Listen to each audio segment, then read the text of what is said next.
You ended up writing a letter that went quite viral on the internet. Yeah. Tell us what that letter was, and tell us what were the moments that led up to you putting that letter out.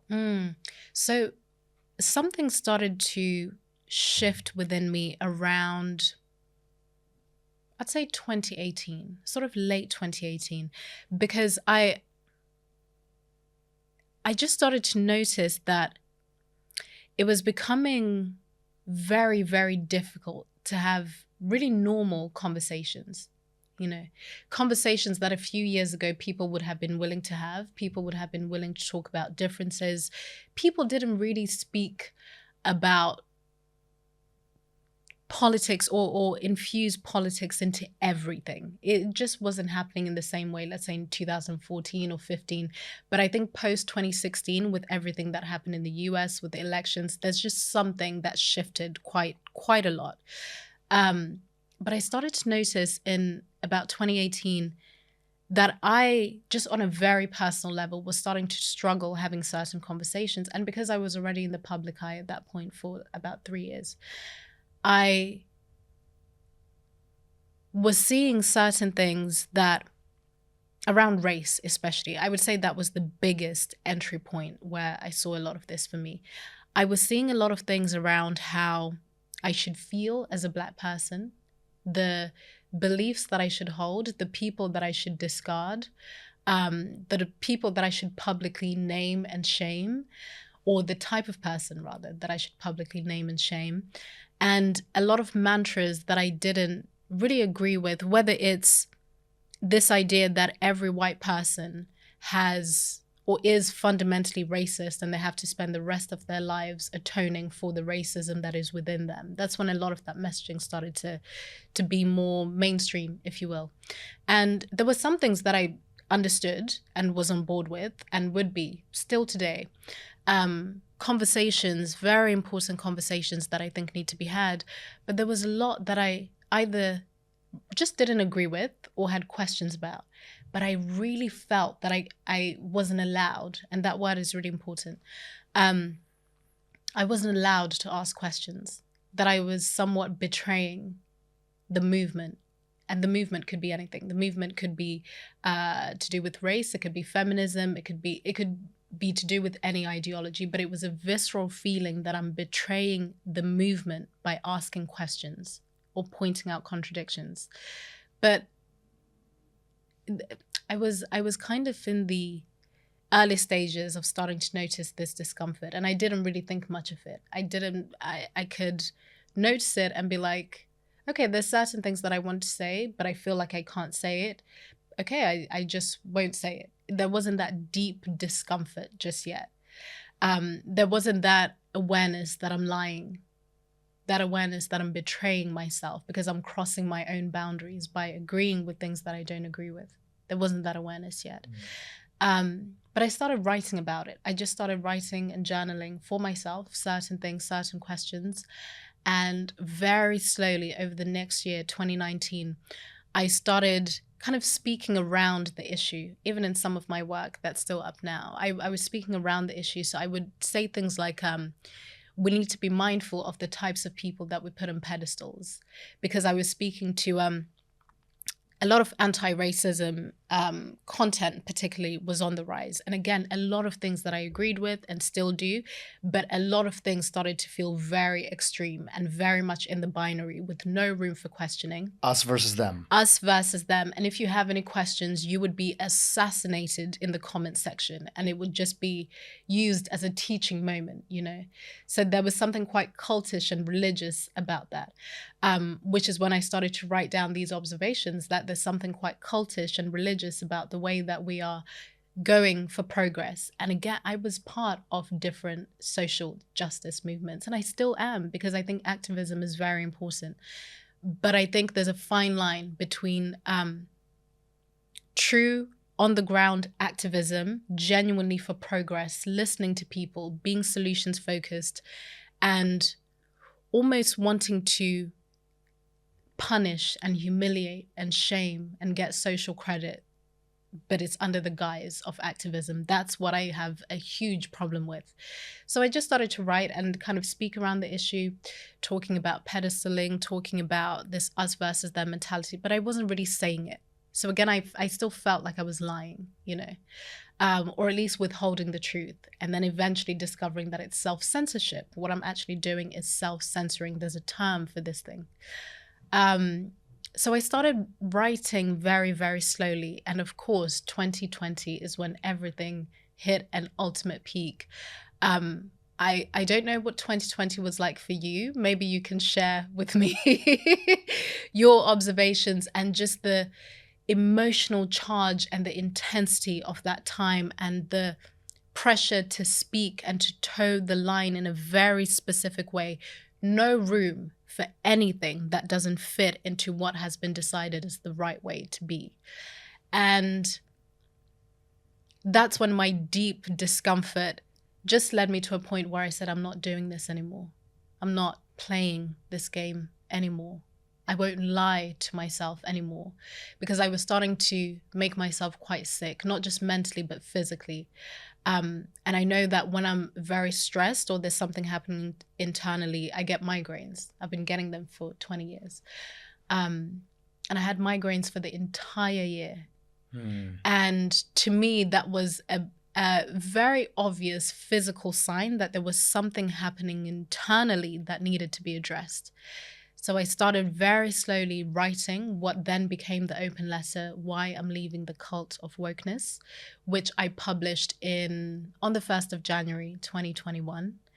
And it was just my open declaration, Dhru, that I'm not going to lie anymore. If I'm to put it very simply as to what that letter was, I am not going to lie anymore. And I'm willing to lose everything. But you know what? I trust myself enough to know that I can build all of this up again. I'm willing to lose all the opportunities where they just want to get me because it's Black History Month or because of some other identity marker that I have. And I was willing to lose my audience. I was willing to lose all the financial opportunities and deals that I had. I was even willing to lose relationships, but it's interesting because none of those things happened. I didn't lose anything. Nothing. I gained so much, more than I could have ever imagined. And it would be a lie if I said that I don't think part of that is because I'm a Black woman that was calling this out. I wonder if I was a different race, if this would be the case, Tell us about some of the key themes in that letter that were your way of speaking what you felt your truth was. You know what it was, and I think you would have read it, so I wonder how you received it. But I was very firm and very direct in saying that I'm rejecting binary thinking when it comes to race, when it comes to feminism, when it comes to different social justice movements. But I was leading with compassion. I was being very direct, but I was being very compassionate and empathetic. And I wasn't rejecting the need for activism or progress, but I was also not pandering or trying to pretend that, what I'm seeing is not actually true. So I think something that has made that letter and still continues to make it very successful, I think it's been read by 12 million people at this point in time, is because it wasn't just a case of someone leaving one echo chamber and stepping into another. I think it would have been much easier for people to know what to do with me if it had, right? Because then they can just label me as something. But it wasn't. It was a true embodiment of nuance, which is something that I fiercely believe in. So I think I was able to speak to so many different people and maybe to even confuse people, because again, we want a binary answer. She's leaving the left and going to the right. It would be much easier to deal with me if it was the case, but it wasn't. If you were to really, I don't identify as such, but if you were to really look at my values and what I stand for, I'm a left-leaning person, but I get to also be that and to point out what I can see, because we're in a time where we think you don't get to do that. If you're so-called left, then if you see there's a problem, you don't say anything, you know.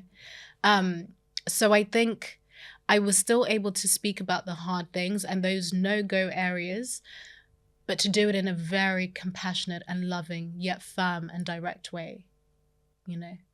Yeah, one of the things you were asking me what my reception of it Yeah. was, and I mean, there was so much inside of there, and I think that really you were speaking for a lot of people, even if those individuals were not a Black woman living in England. Yes. Right? I'm an Indian, born in Africa, but South Asian Indian guy who largely had what a lot of people, even though people would see me as a person of color, largely had a privileged life through a lot of different, my parents being able to come to the US, my parents having good jobs, growing up in a dual parent household.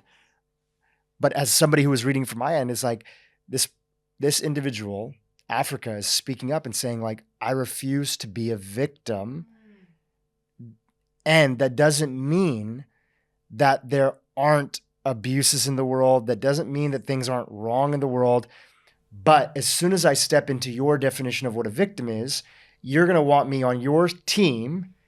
And immediately, anybody that's not us, we're against. Absolutely. The classic sort of George Bush phrase, you're either with us or against us. Right. And when you get boxed into that,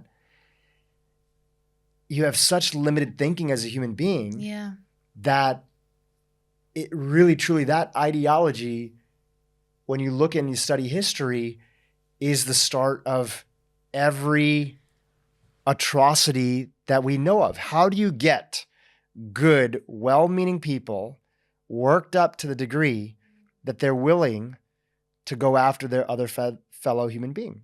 Well, you convince them and you dehumanize them. They're not humans. They're something else. They're the right. They're the this. They're the that. And we have all our justifications why. And you said, I'm not playing that game. I'm refusing to play that game. But that also means that you can't put me in this other box over here. Yes. I'm rising above the boxes. Yes. You've just perfectly reflected that. That's exactly it. And the dehumanization piece was so important because what I realized and what I was doing, agreeing with things that I don't agree with, very specific things too, in relation to race, I was dehumanizing myself because I wasn't allowing myself to operate as a full person without leading with, as a Black person, I'm supposed to think this way, listen to this, agree with this, say no to this, say yes to this. So I was dehumanizing myself. And that was a huge light bulb moment for me too, because I was doing it, like we were saying before, to myself. It was so easy to do it to other people in really subtle ways too, without realizing, So you're absolutely right. And something that was just so wonderful and continues to be is the amount of messages that I get from all over the world. So many young people in Africa, in Asia, who resonate with this letter. They're not from the West. They're not going through what we are. But I think there's something about that message of dehumanization and stepping outside of the box that transcends geography. When I look back at that letter, which again you said it was published in 2020, 2 years ago. 2 years ago, in a way, it was ahead of its time. Yes. Because a lot of people were going through their own transitionary moment through that, realizing that, no, I actually have a lot of layered thoughts about complicated subjects, and that's okay. Right. It's okay to have layered thoughts about complicated subjects. It's also okay to be like, hey, listen, I know what people are saying about this topic in the media, whatever it is, right? I realize that people have an opinion about the current state of American politics or the royal family or pick and choose whatever. And I also realize I don't know enough about it to have a strong opinion. Yes. And that's okay too. Gosh. It's so okay to not feel pressured to jump in and join a bandwagon just because somebody that you may look up to in one area has a strong opinion about something. Agreed. Have you ever experienced anything like that? Or even around that time of 2020? A lot of what was coming up for me, and you've talked about this too, you're an immigrant to this country. Yes. We're recording in England right now, in London.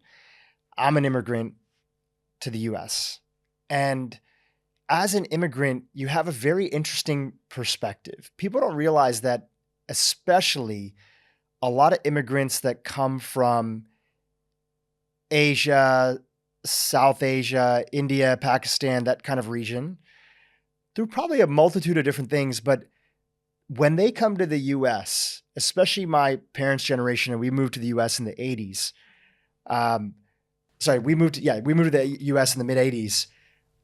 You're very patriotic in the sense of, you know how lucky you are to be in America in particular. And I'm sure it's very similar. Yes. I have family here in England because you know how fucked up things are on the other side. Absolutely. And we grew up, my family's 4th generation Kenyan.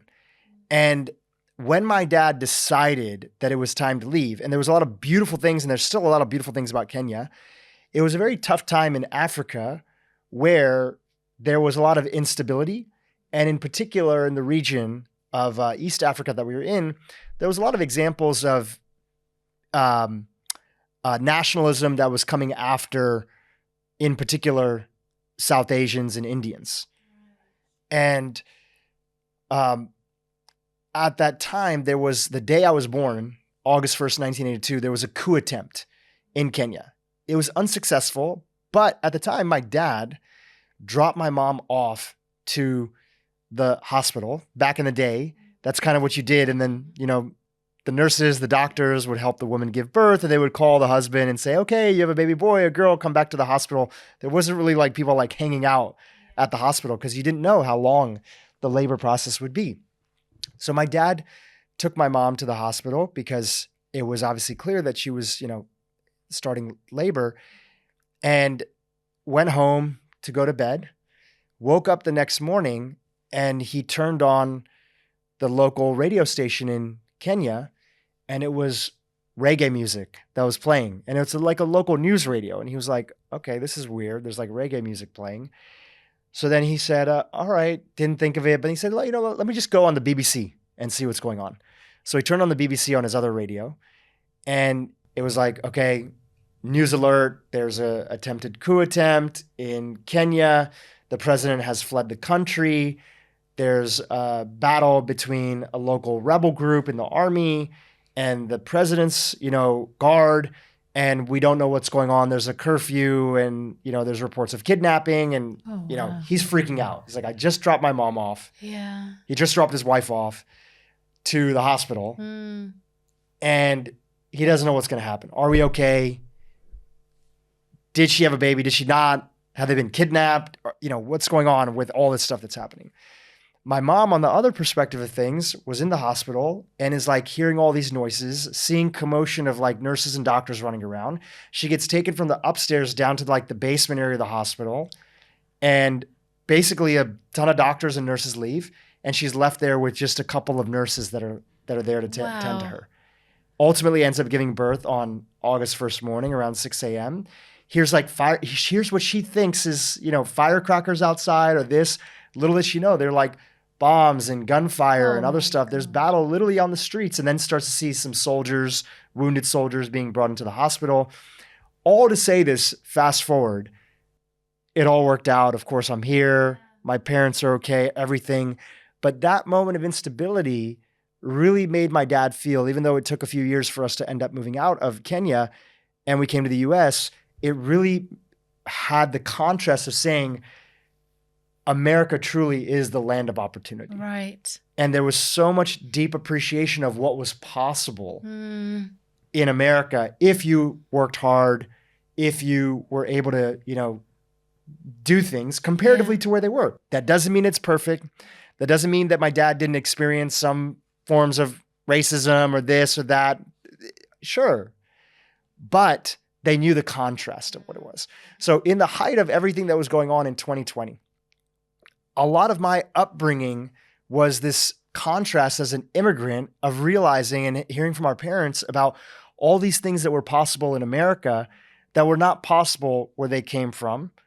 And also a lot of Indians left India in the first place to come to England and to come to Africa because there was a strong sense of the economy was primarily run by nepotism.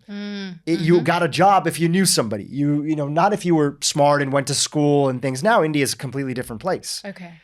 But you could not get ahead and you had to bribe your way. And if you wanted to be an entrepreneur, like there was so many challenges that were there, which is why a lot of people who could leave ended up leaving.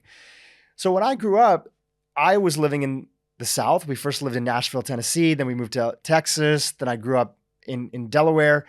And I had so many different experiences living in America and seeing all sorts of different people.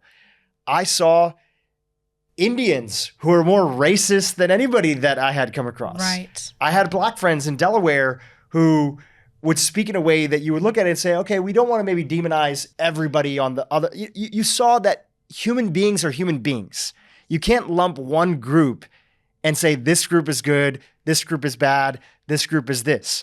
So with that whole background, there was two sides of me. There was a side of me that felt like, shit, have I not been speaking up enough? Right. Because I felt the pressure that was there in the world of everybody who was speaking up. And am I not doing enough to be a social justice warrior, an ally?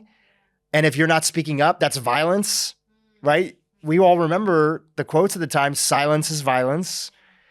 And then there's the other side of me is like, hey, my actual lived experiences, yes, there is a lot of things that are challenging in the world. Yes, have I had moments where when I first moved to the state of Delaware, you know, there was not a lot of people that looked brown like me. You were either Black or you were white. And I got it from both sides, right? My nickname at the time, because this is the height of like some people, I had my white friends that would call me Islam, and I'm not even Muslim, right? It's funny, right? It's funny to think as like a kid, like, you know, people are calling you like, they're like, yo, Islam, right? Right. And actually a really weird situation, which still like I kind of processing in my adulthood, is I remember during the height of like, this is when America was in war with Iraq and that whole, you know, Middle East. And I remember one time a friend of mine who I thought was a friend, gentleman, he was Black. His dad was in the army previously. And one time at lunch just came up to me, and a derogatory term that often people would use in, you know, like during this whole war and everything like that. And sometimes soldiers would end up saying it in the Middle East, was basically sand and then the N-word. And he came up to me. I know the exact term. Right? And he was like, yo, what's up, sand, N-word? I didn't even know what he was talking about. I actually thought it was a compliment, like, yo, what's up, man? Right? Like, oh shit. I'm like, okay, cool. Like, I'm with the crew now. Right? Yeah. Like, yeah, okay, cool. Man. Like I'm Black just like you guys, Yeah, right? you're Like part of I'm with the homies. Right. So having that experience is like, human beings are human beings. Yeah. And there's challenging stuff, and there's all these ideologies that don't make sense on all sides. That's my actual lived, shared experience. And so do I immediately want to go and demonize everybody? Yeah. So how I handled it at the time is that I did feel like, okay, even on my podcast, all right, so we have to talk a little bit more about this topic because I'm not being vocal enough about being an ally and what the Black community is going through. Yeah. And I did it in a way that made sense for me. Yes. And what I am happy though is that happy enough to know that I didn't violate the experience that I had growing up in America, which is going after a group. It was so easy to want to take down the other. And at that time, the other was pretty much going after anybody who was somebody who was successful and white, who people felt either wasn't saying enough, said the wrong thing, perceived to possibly said the wrong thing, but didn't say the wrong thing. And it was that mob mentality. Yeah. Right. But I had compassion just like you. I was like, wow, this is quite misguided. But I understand where people are coming from. And I hope that we as a society get a chance to grow out of it, which fast forward to you and coming across the work of yours and other individuals that were there. I was like, wow, somebody has shared this in a way and maybe has coverage because of their background, being a woman, being Black, everything, they can say something that at the time I didn't feel that I could say. Right. And not just that, hey, it was also because you had done the work and you're a good writer and you had put it to, I wasn't that at the time. So that's where it felt like, wow, I really appreciate this level of thinking, and this is an act of courage, but this courage is going to help so many people that are out there like myself who feel we're in the middle and we don't want to be boxed into any ideology that has us demonize our fellow human being. Yes, absolutely. So that's how I handled it. Thank you for sharing that. I think I'm always grateful when people share their experiences of that time, because there are still a lot of people that feel like they're not allowed to speak about it. If they perhaps fit into some kind of idea of what privileged looks like, they feel like they're not allowed to talk about how hard it was for them or how uncomfortable it was for them.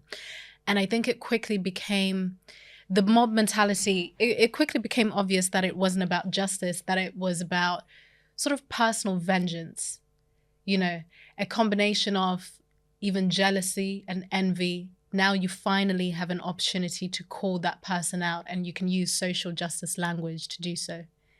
There was a lot of that. But where I find a lot of relief and hope as well is so many people that are engaged in that mob mentality send me messages all the time. They share my work. They are very honest about their own lives and what they participated in. So I fiercely believe that the tide is turning around this, and it's been incredible to see that, and I think people are being very honest with themselves. It's almost as if as a society we're all growing up together. Right. And part of growing up, the part that I didn't add to you, is that even when you're willing to look at yourself and say, as a young Indian man growing up on the East Coast, where in the pocket that I lived in, there wasn't a lot of like Indians when they moved to this country and they grew up, they identified a lot with Black culture. Yes. And hip hop and other stuff. And as part of that, because you didn't feel necessarily, that was the closest thing to you felt like that's part of your identity, and you felt related to it. And so most of my friends, when I moved to the state of Delaware growing up, they were Black, right? Or they were white people who were also into hip hop culture, and sort of it was a little sense of like, this is our view of the world. It was the same here in the UK as well. And so there was also times where wanting to just fit in, I'm calling my fellow Indians the N-word. Like, yo, what's up? It was the same here too. As I'm sure it was in many places. Right. And is that a racist act? Right. Is that this thing? Now, you have to also have the knowledge is that, okay, great. Is that culturally appropriate in the way that we live in right now? Is that how I'm going to talk to people? But that, if you can look at it and say that, wow, this was like a young guy who was trying to fit in and also get a sense of his own identity, and not using it in a derogatory way. Does that mean that I do it now? No.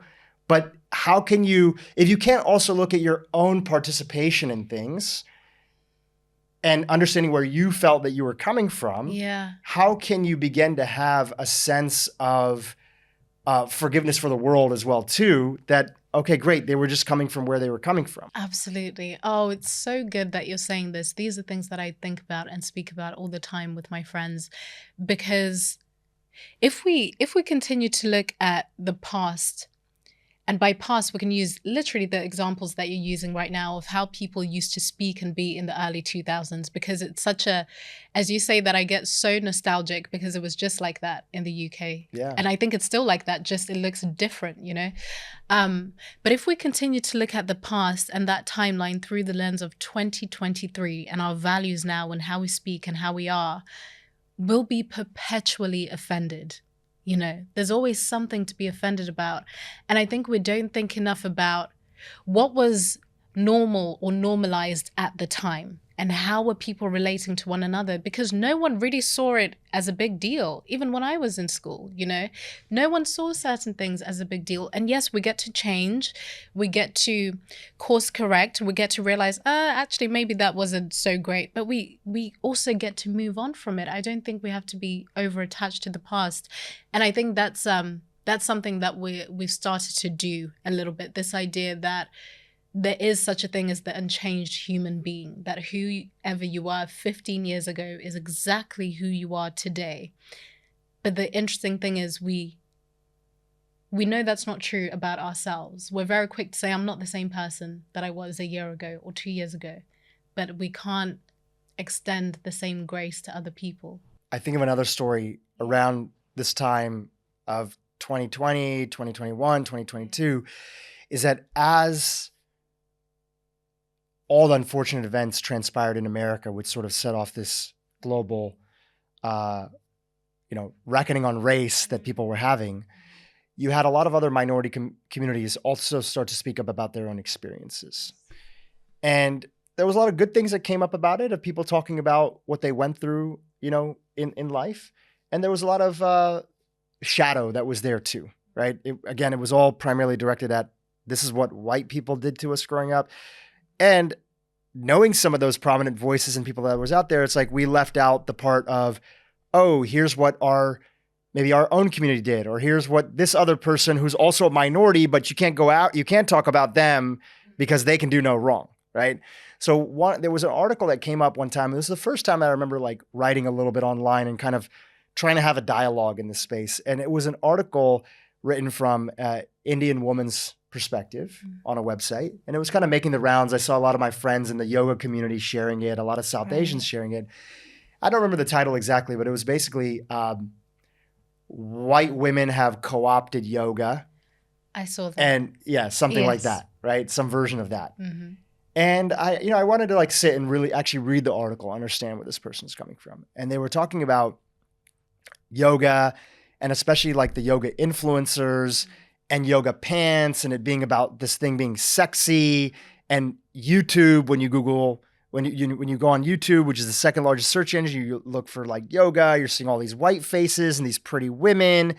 And, we're not seeing, all the hardworking people of color, Black yoga teachers, Asian, South Asian. And that was kind of the narrative that was around it. And I remember thinking, growing up, and this is the beautiful part of having a life where you live in multiple worlds. So I was growing up in America, being an Indian. And I know you've had a lot of this experience as well too. When you were growing up in England, in one community that you first lived in, I believe Kent. Yes. You were too Blacks for that community. Then you moved to London, and the way that you talk and how you come across, it's like, oh, Africa's white. Right. Right? It's like you're too proper, right? So I've had that experience. So for a lot of Indians, there also is a sense of, going back to India and visiting over there.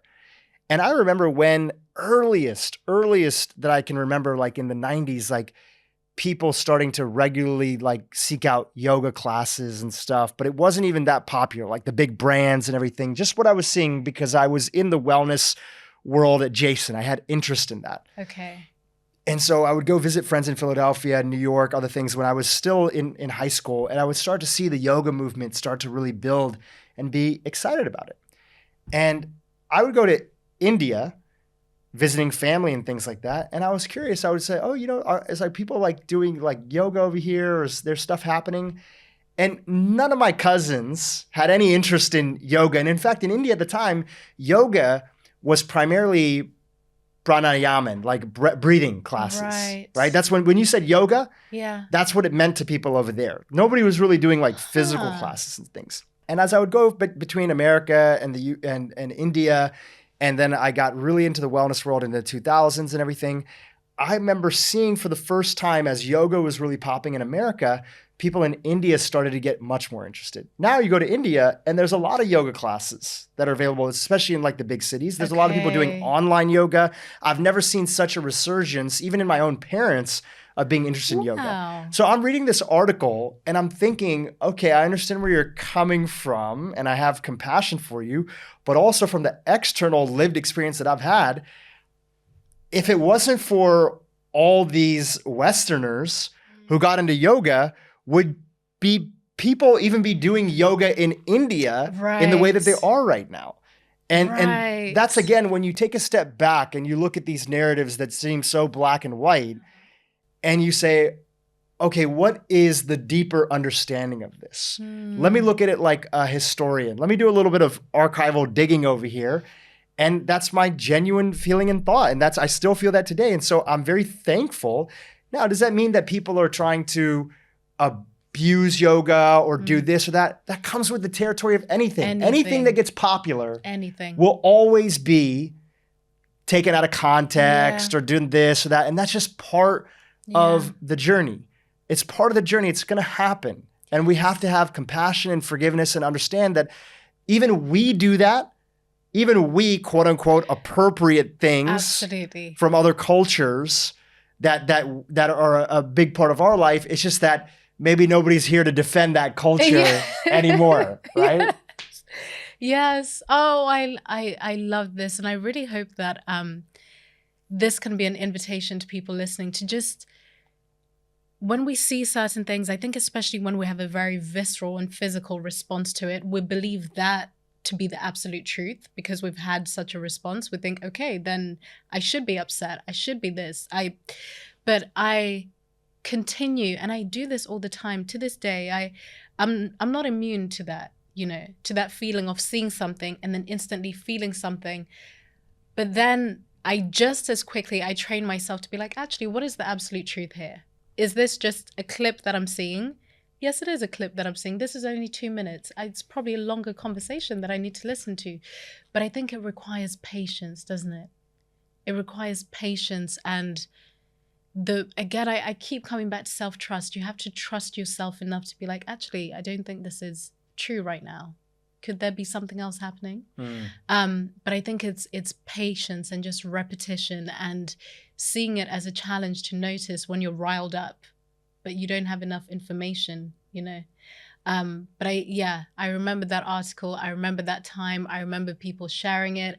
I remember conversations around what is appropriation versus appreciation, But I always come back to the fact that we've been exchanging cultures for as long as we have been alive, And you're so right. There's so many things that we use and do, even how we speak, certain slang that we use that we can't trace back to where it's truly from. It's not just about someone wearing a string vest and beads and braided hair. It's so much more than that. Absolutely. And our goal should always be to, where somebody might not have a full perspective, great, share that perspective with them. Yes. But do we have to come with a sense of takedown? And what does that perpetually put us in? Yes.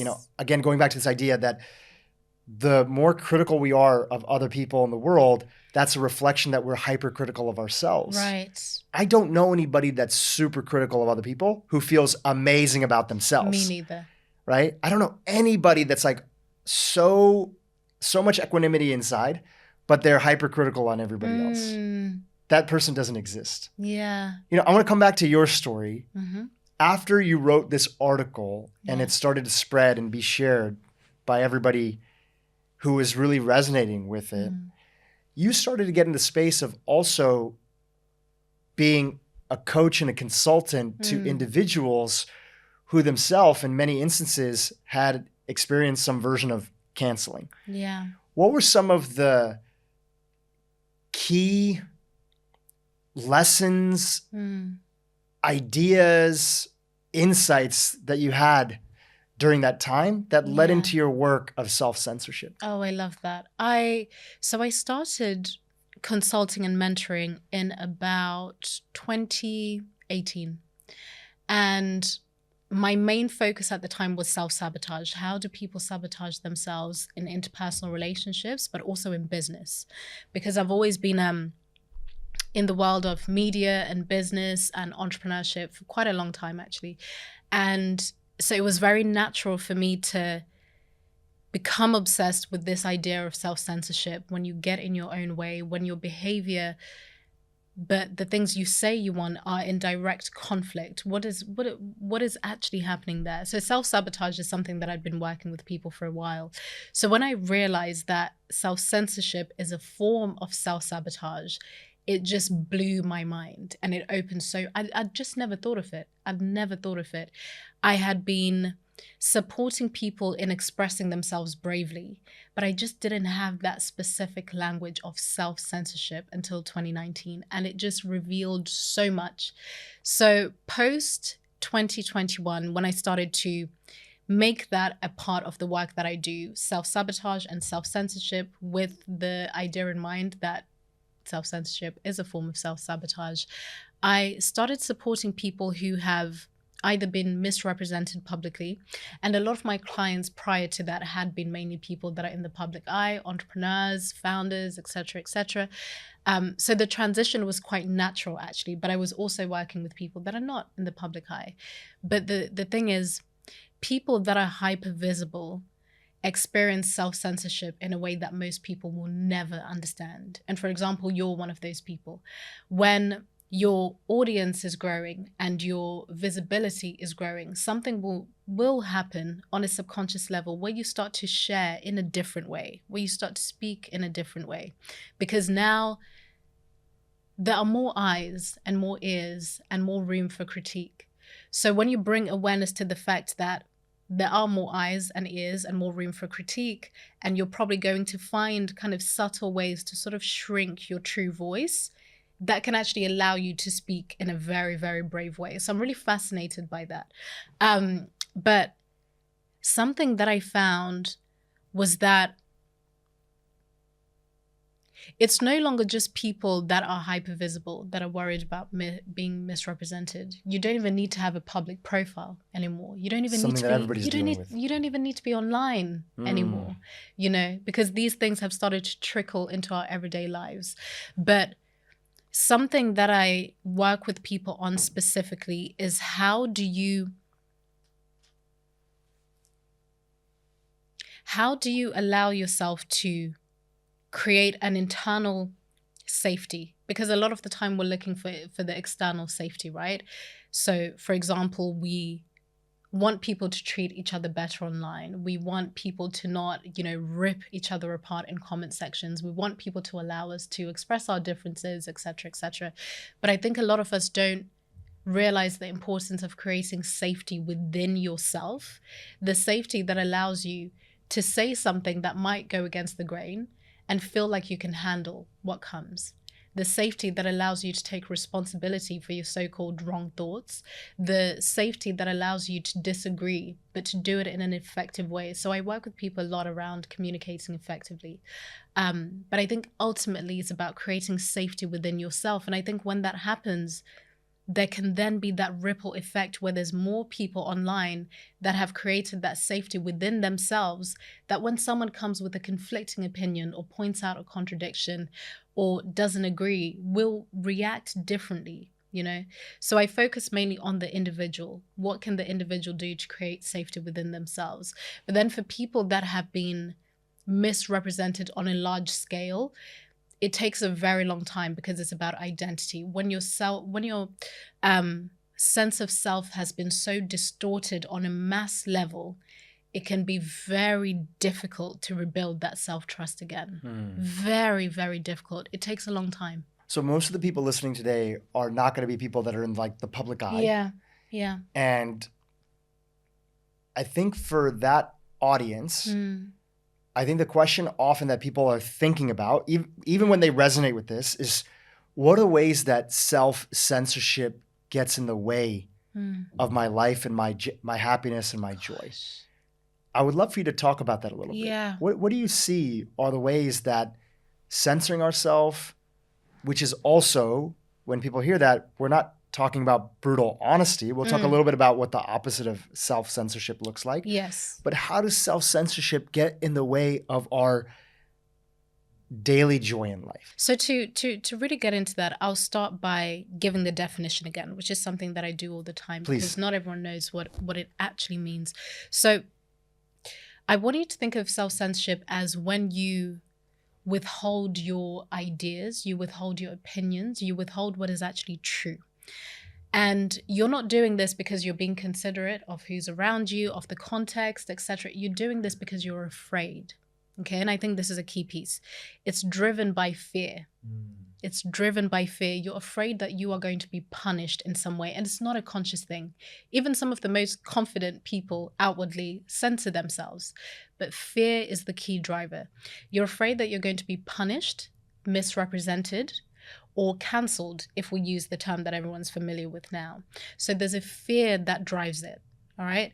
And for a lot of us, we need to realize, and I remind myself this all the time, that when you self-censor your ideas, your opinions, your true thoughts, your even just questions you have, because now it's at a point where it's not just opinions, questions. People are afraid to ask questions.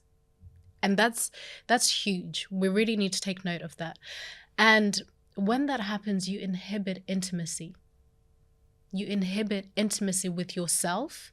You can only go as deep. When you have a environment, I call it the mob in your mind, you know.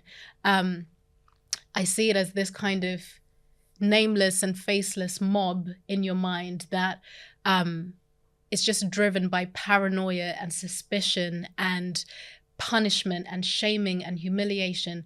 And that mob in your mind filters and looks through and checks your every thought, your every opinion before you externalize it. And for me, that's a powerful vision, to realize that I actually have to tame and befriend the mob in my mind first and foremost. It's actually not about what's happening online or what people are saying. It's about what's happening in here. And a lot of people have made editing their thoughts out of fear the default. So I think it's really important to check in on that mob in your mind. It can be a very powerful vision. See where you can notice it. But it inhibits intimacy. It means that you won't allow any ideas in or any ideas out, right? So how are you supposed to learn and grow? How are you supposed to learn to be a better communicator, to have healthy disagreement, to be able to handle conflict? You won't, because you'll always be trying to create this safety that's so impossible to maintain in your mind. So for me, I'd say intimacy is one of the biggest things that we trade in.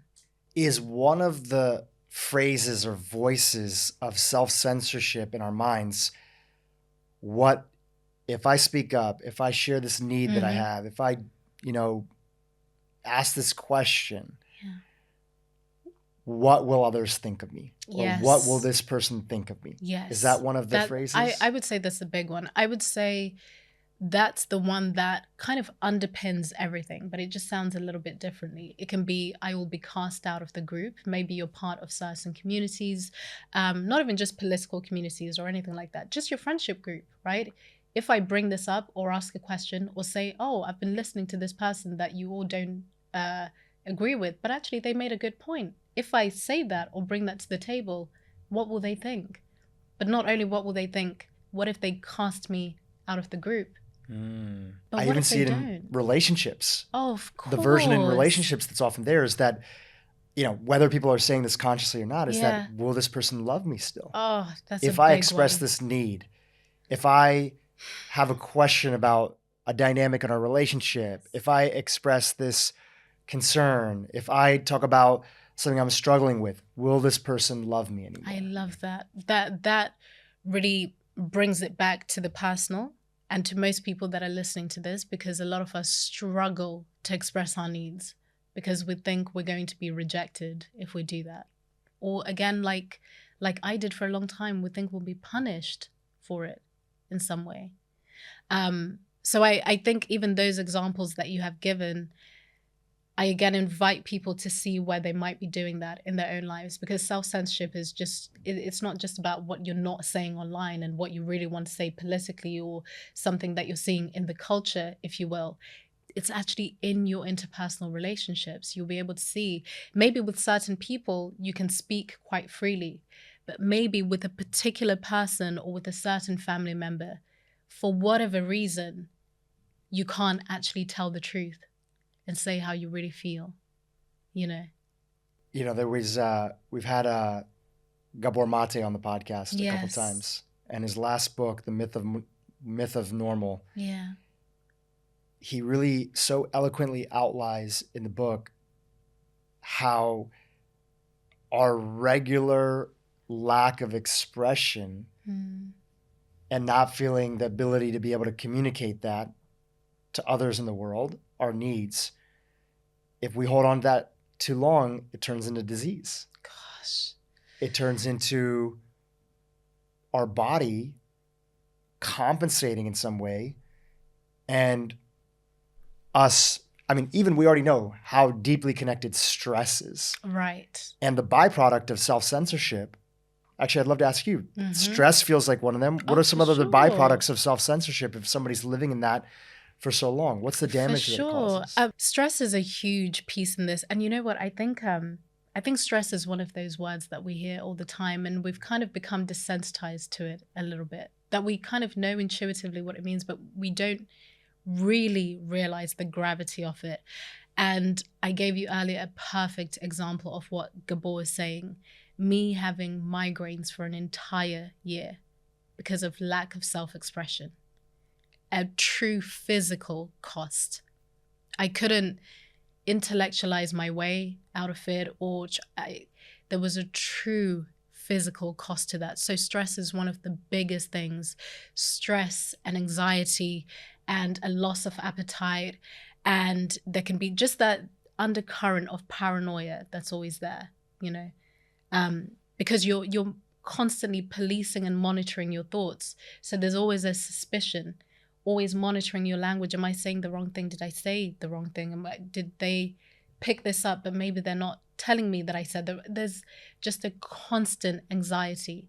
But stress, oh my goodness, it's one of the biggest things that people will experience. You know, I had an insight when I was revisiting your material in preparation for our interview today. And the insight that I had was people don't often realize what they have to sacrifice or what they end up sacrificing when they're stuck in self-censorship. And one of the number one things that we sacrifice is truly, as cliche as it sounds, we sacrifice our dreams. Oh, absolutely. What is the dream that you have, the vision of your life? It could be somebody wanting to write a book or start a nonprofit or switch careers, or to be able to finally take their parents on this, you know, epic vacation, whatever it is, whatever your dream is. When we're in self-censorship and we're not, whether we're aware we're stuck into it or we're not aware, we slowly start to chip away at all the things that will actually help us make progress on the dreams that we have in life. Absolutely. And so, in a way, it's almost the question to ask ourselves is that regardless of what area of your life you are self-censoring, is it worth your dreams? Gosh. Is it worth your dreams to not be able to speak up and say what is your version of the truth in the context of life that you're struggling with? I really hope people explore that question. I really hope people explore that question, because I think along with there being a physical cost to self-censoring, and I gave my own personal example, I always think of it, there's a emotional cost, there's a mental cost, there's a spiritual cost, you know, there's a growth cost, especially. And I think it taps into exactly what you're saying. A lot of people, I get messages from people that have either written a book, or a lot of creatives, essentially, people that have either written a book or want to, or have made some music, but because they feel that, and this is so sad, they feel that they don't have the right identity. And if they put this thing out, there's going to be backlash. And when I ask them to share with me what some of these things are, these are just normal creative projects. But I think we've become so, in the West particularly, we have become so identity obsessed, where it's identity first, that a lot of people are starting to discard their dreams and visions because they believe that they don't hold the right identity to be able to express it. And these are not people that are hypervisible. These are young people, middle-aged people, people that just have a dream and a vision, something they've always wanted to do. But again, they truly believe that they're going to be punished for it. And the mob in their mind, as I call it, is so strong and so fierce that they take it as the absolute truth, even though there hasn't been any external evidence as yet that says this will happen. They've just collected the different things that have happened culturally and made themselves think, I don't get to do that because I don't hold the right identity, or I'm too privileged. Even amongst a friend group, if you're the individual that feels like, you know what, I don't want to be drinking all the time. I don't want all my social obligations to be around alcohol. I don't feel good. I don't do that well in the gym the next day. And you know what, I'm kind of into this whole, like, I don't need alcohol to have a good time. You know, there's a global awakening that's happening right now. A lot of people are having that same question, but you're afraid that if you speak up and say, you know what if we don't go to the pub or go to this, go to that, why don't we go try something else? It's like, who are you? You're now better than us. You're this, you're that.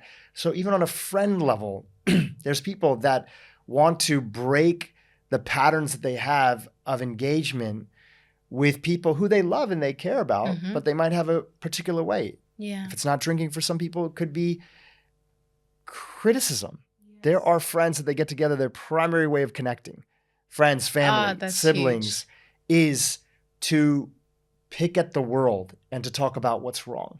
The challenge is, if we spend all day, as anybody knows, and people start to wake up and they see this, if we spend all day talking about what's wrong in the world, that part of us, that creative part of us inside of us that wants to start a business, write something, start a podcast, whatever, that voice starts to get quieted too, because it's like, well, if everything is wrong in the world, then I'm wrong too. Yes. So why should I courageously put myself out there? So when people start to wake up to this idea, like, okay, I get it.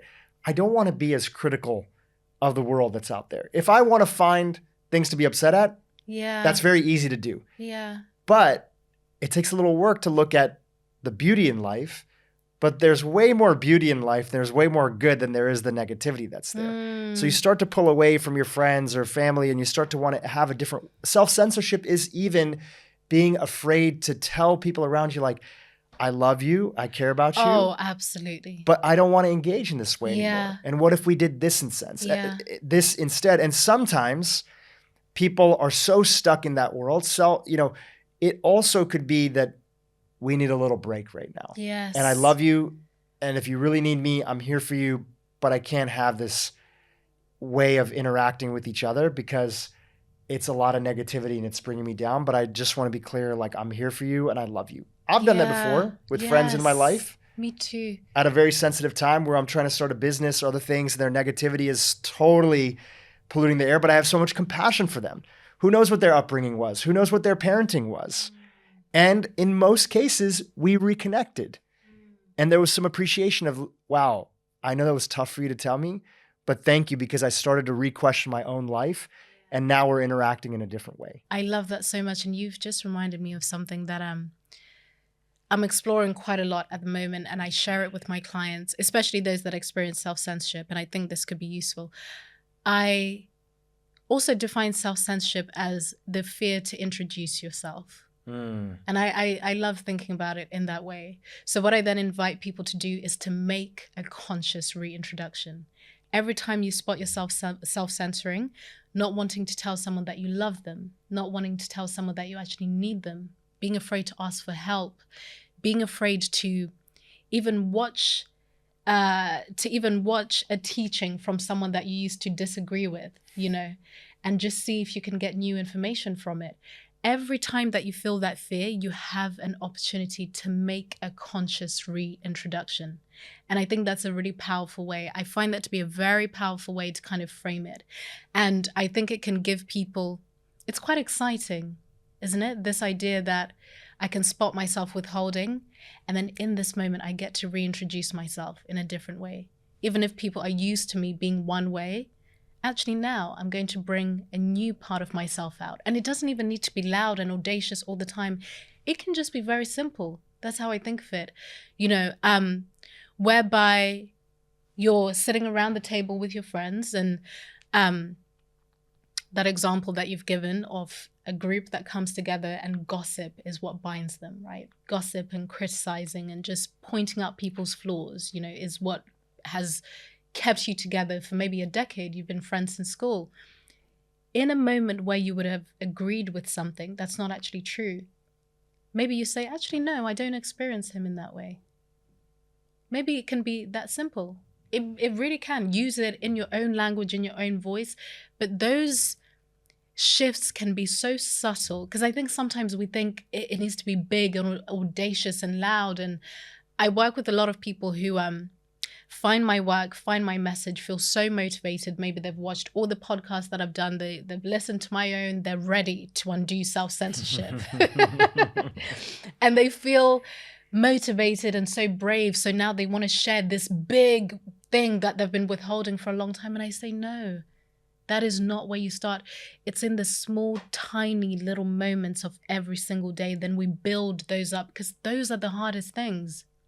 It's easy to do the big one and done when you're feeling so motivated, but also you're going to have kind of the hangover after, because you've done it prematurely. You didn't build a strong foundation, and that foundation is from those small moments. So I'd like for people to think of it as a reintroduction, because currently there's a fear to introducing new parts of yourself.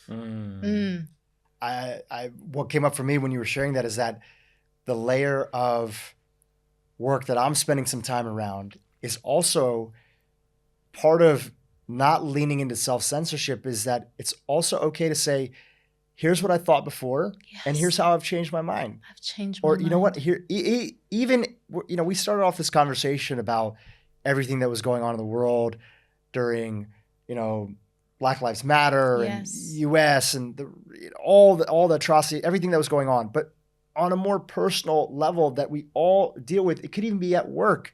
You had a very strong vision around a particular way to go about things. And you wake up one day and you realize, like, holy shit, actually, I got it wrong. I need to go in a different direction. Being able to come to your team confident and say, listen, I got it wrong. This is what I had with the best information, but now I actually feel this way. And the permission for us to change the course. It could even be in a relationship. You see this a lot. I have one of my friends who's been on the podcast before, Esther Perel, the relationship teacher extraordinaire. She's fantastic. You know, she has a quote that I'll paraphrase here, is that you either are right or you're in love. And the way that I see that is not to self-censor, but there are people who are so focused on, like, what is the right thing inside of love? And that's the surest way to destroy love in a relationship. But it's more in the sense of, like, you know what? Here's what I got wrong. Or, you know what? Let me apologize. Because when I got upset about that thing, I was feeling, even if it was something worthy of getting upset about, I hadn't eaten, or I hadn't did this, or I overreacted. So part of also leaning into self-censorship is like, I'm a human being. I'm sorry. I got it wrong. And being able to repair. Having that dynamic ability to come in and say, here's what I got wrong. I want to apologize and I want to repair.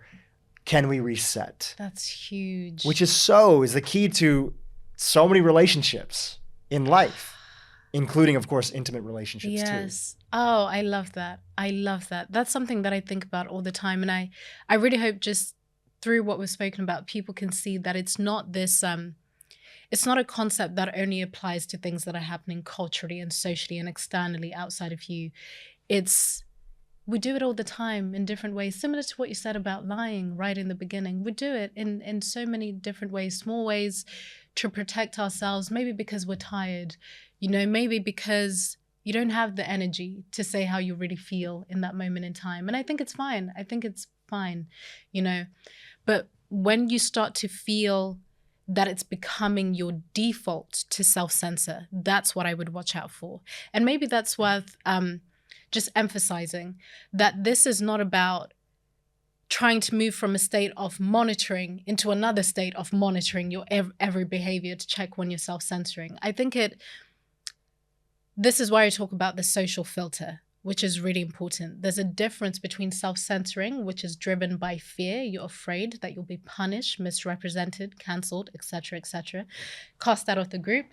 And then there's a social filter, which allows you to take in the context of your environment. Who am I speaking to? The way that I speak to Dhru is going to be different to the way that I speak to my mum and my grandma, and the cultural context, or my niece, my nephew, my sibling, my lover. It's going to be very different, right? So there's certain things that, even though I'm a very direct, confident person, etc., sometimes it is not the time and place to share certain things. Sometimes it's not the right platform, right? Because there are certain ideas and thoughts that I have that I would never share on social media. Why? Because I'm aware of the risk that I'm willing to take and the risk that I'm willing to not take. That's not self-censoring. I'm using my social filter and self-awareness and self-trust to say this is not the right platform or the right audience. Maybe I need a long-form platform, a podcast, where I can then go into detail. Because if I write it in text, it's going to be misconstrued so easily. That's not self-censoring. It's me understanding the context and what the situation needs. So a social filter is so important, and we use it all the time. You know, if someone's wearing something you don't like, maybe it's not necessary to say that. You know, you just don't say anything. Maybe you see that they're so happy, they're excited about their outfit, so you don't have to say something that's going to upset them and cut off intimacy. Because the aim, and this is how I think, for most of us, we want to maintain connection in situations, even with strangers, people we don't know. Connection doesn't mean hyper intimacy or anything like that. It just means we don't want friction and disconnection. And I think when you start to think of it that way, you can refine your social filter to understand what's appropriate and what is not, what's necessary and what is not. So I think that difference is really important. Yeah, it's understanding it's so important because especially like the late 2000s, like 2000, I think it was like 8, around there. There was this movement of that was kind of popping off in the U.S. Called radical honesty. Oh. And there was this gentleman named Brad Blanton. Okay. And he, interesting, character, and a lot of really great things that he was trying to bring to the surface. His core sense and idea was, as a therapist who was in the Washington, D.C. area, he saw that so much of the pain and stress that people experience in their lives was when they were not being honest with people around them. That led them to cheat in relationships or to do this or do that, or, they were not being honest with themselves and with other people. And I'm sure there are people that are fans of that work that might say that I'm sort of bastardizing my sort of overview of it. But part of what that led into, and I had a few friends that were quite involved in that community, was radical honesty is my truth above everything else. My truth above your feelings. My truth above the context of the situation. Yeah. In fact, I even had an old employee who was very much living this lifestyle. And I remember having a sort of annual review. And I knew he was into it. And I would ask him questions. I even attended one of his events and everything like that. And I was giving him some feedback about it, about not radical honesty, but about the role and other things like that. And I could see that he was really struggling with this thing of like, okay, I need to speak my truth right now about what he was kind of going through. And it led to like a 15-minute monologue on his end of everything that he felt was,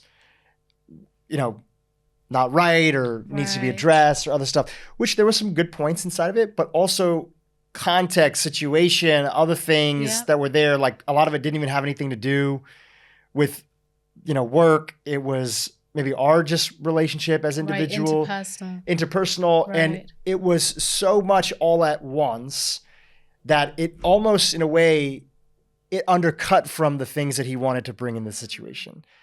And knowing a little bit about the work of this individual, Brad, who I don't know well and everything, and I realize my perspective is just one little perspective.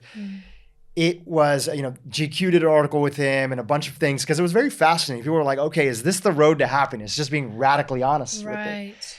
I think the big part that movement missed was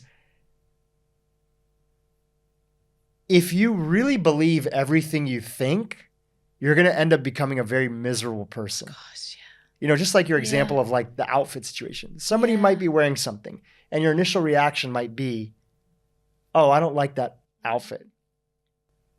Why would you even assume that is a thought to necessarily believe? I've had crazy thoughts. And guess what? All human beings have thoughts. There's times where you're talking with somebody and you're like, what if this person just died right now? Right? The mind is so random. The mind is random. It's like popcorn. That's why in Buddhism they call it the monkey mind. It literally jumps from one thing to another to another. So when you're talking about what self-censorship is and what it isn't, it made me think about this idea that this is not about brutal honesty, because there are many times that your mind will think of something that has nothing, maybe you didn't sleep well that night. And this happens all the time in relationships and situations where you'll have a thought, a feeling, and you'll think later on, you're like, what the hell was I thinking? Yes. Right? We understand this with kids, that kids will say all sorts of stuff. Kids will look at their parent dead in the eye and say, I hate you. They will. And you as an adult know they're having a tantrum. This is a situation.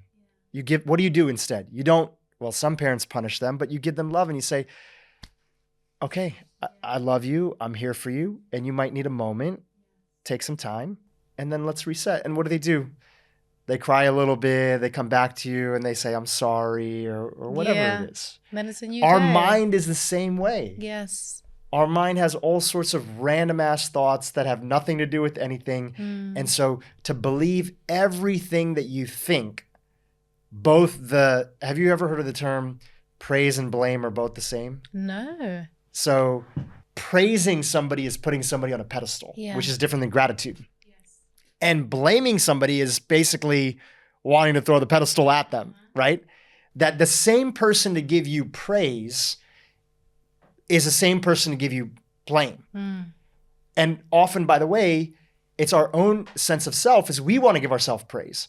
Oh, I look so amazing today. I look exactly like how a CEO should look. My podcast is doing great on the charts. I'm amazing. You're the hype. Yes. It's the hype around you.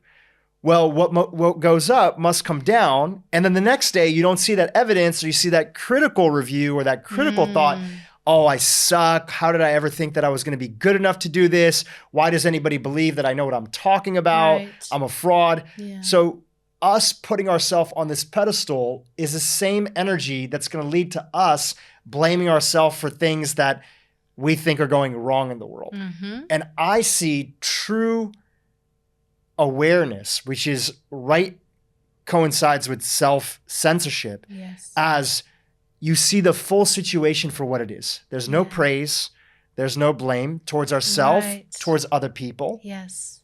Instead, I'm just seeing the situation for what it is, which, by the way, that could mean that you're very grateful for somebody. Which, by the way, that could mean that, hey, listen, I have some genuine criticism, and I might choose to write that person and say, hey, just want to share some perspective.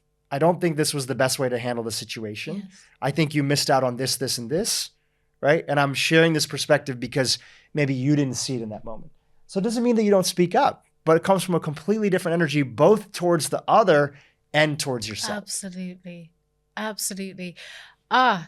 Everything that you have said, you've just articulated these ideas so perfectly. And something that you said that really stood out was when just understanding that you can actually, for example, this idea of radical honesty, not even in reference to that person's work, but I think about it as the complete opposite of self-censorship, right? Where we go to one other extreme.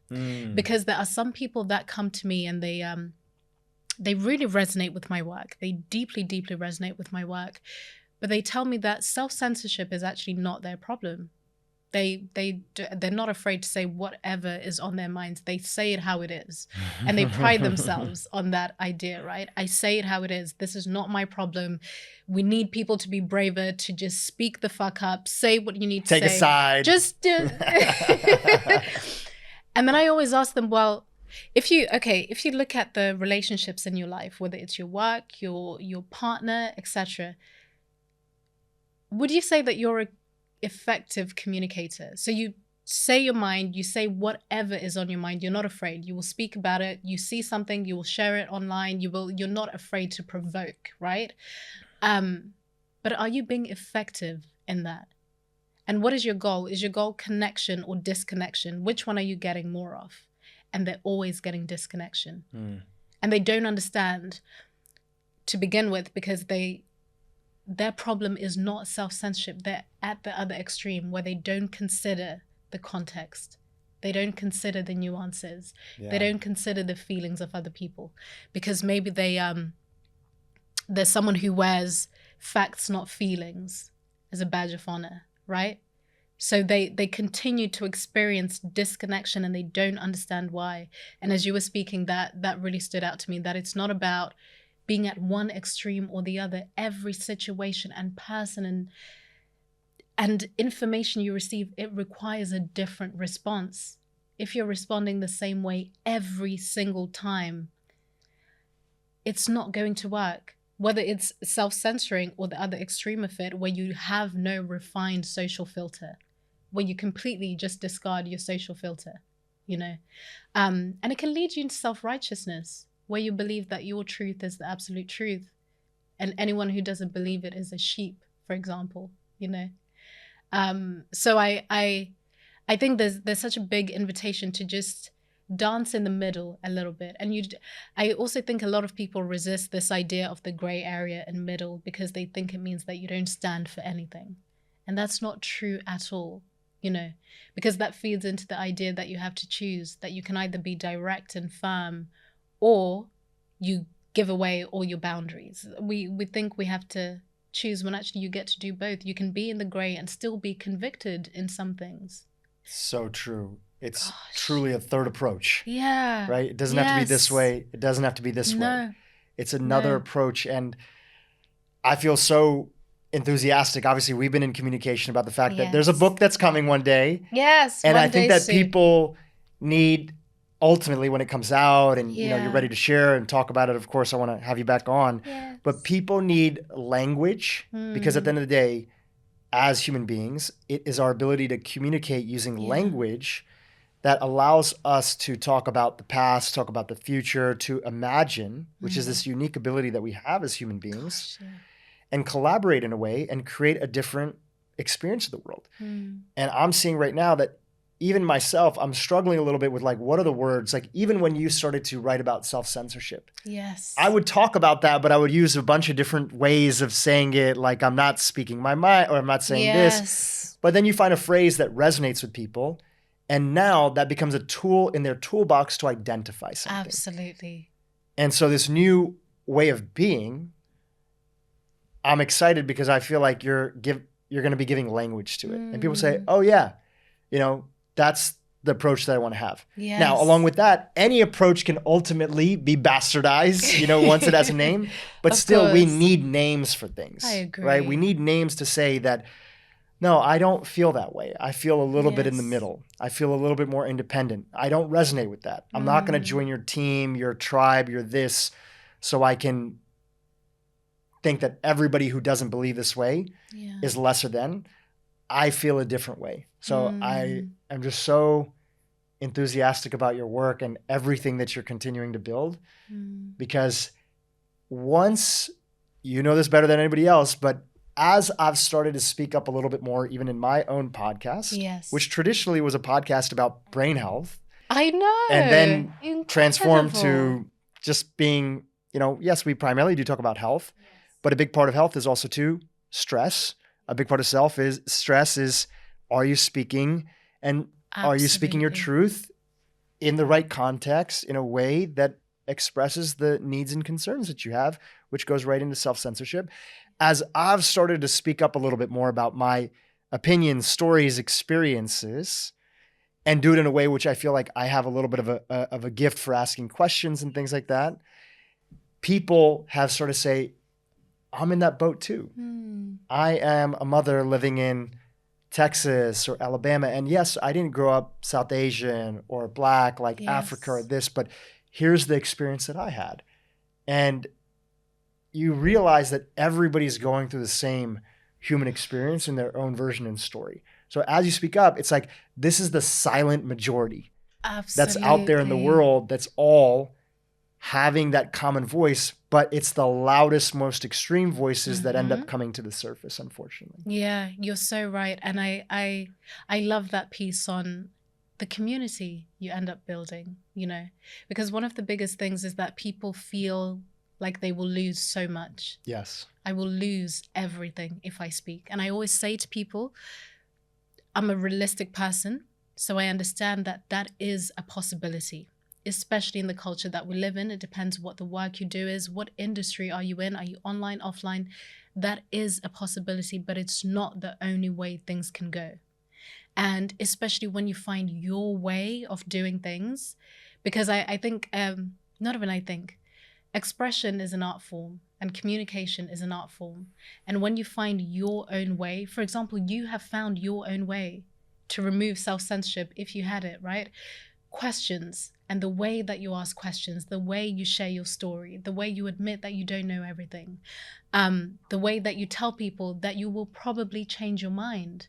You know, there's so many different things that we can put forward as a way to kind of unravel that self-censorship. And I think it's so exciting. So I can't wait to share more of the how. I think it's the how that people need. Yes. Yeah. Yes. Yeah. And that's what's coming. That's what's coming up. Absolutely. That's what's coming up. Yes. So while we have a little bit of time here before we conclude, first of all, this conversation has been great.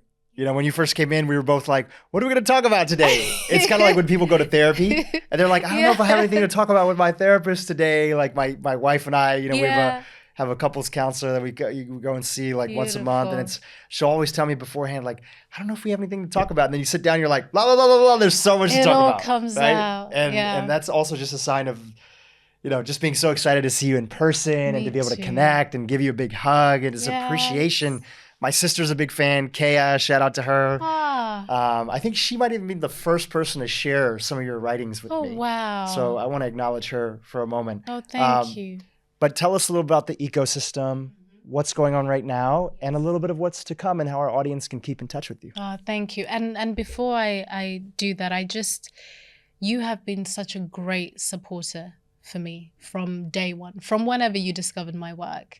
And I was aware of you and the work you do, and you're someone that inspires me so deeply. And to have this connection in person, and we're going to go get some food after, and it's just wonderful. It's wonderful. And I think that's a testament to what happens when you do start to speak what is true to you.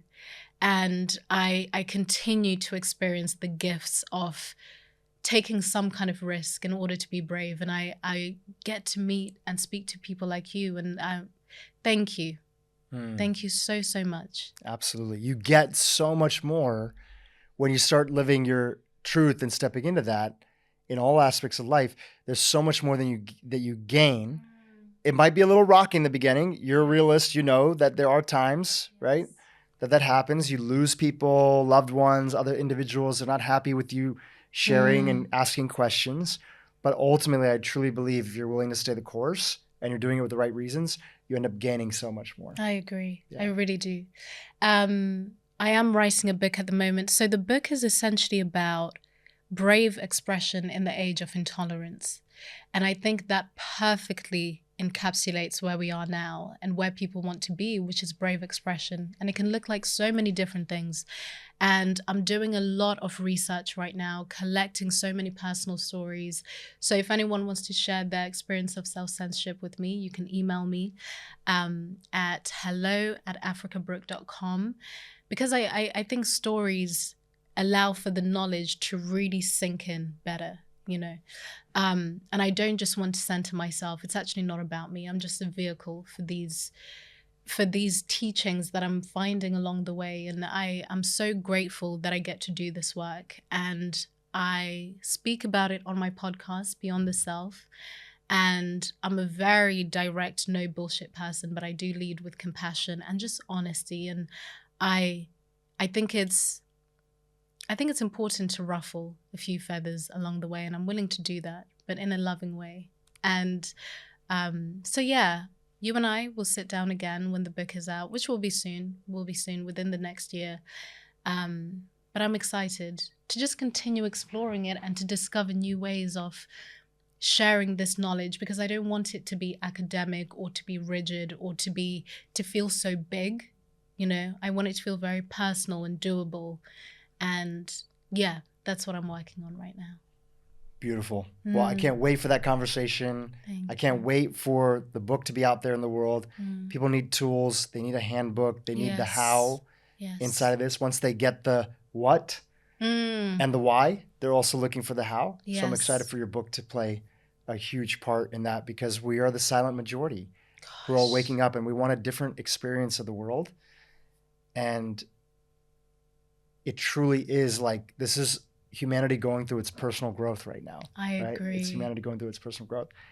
On that note, Africa, I just want to thank you so much for having the courage to not self-censor, to speak your truth, and to then share what you've learned in the true sort of hero's journey with your community.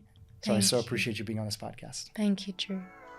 Hey, YouTube, if you enjoyed what you just saw, keep watching for more great content on how to improve your brain and your life. Thought only comes into it if I consciously know something, I'm totally aware of it, and I quite deliberately, for selfish reasons, go against what I know to be true.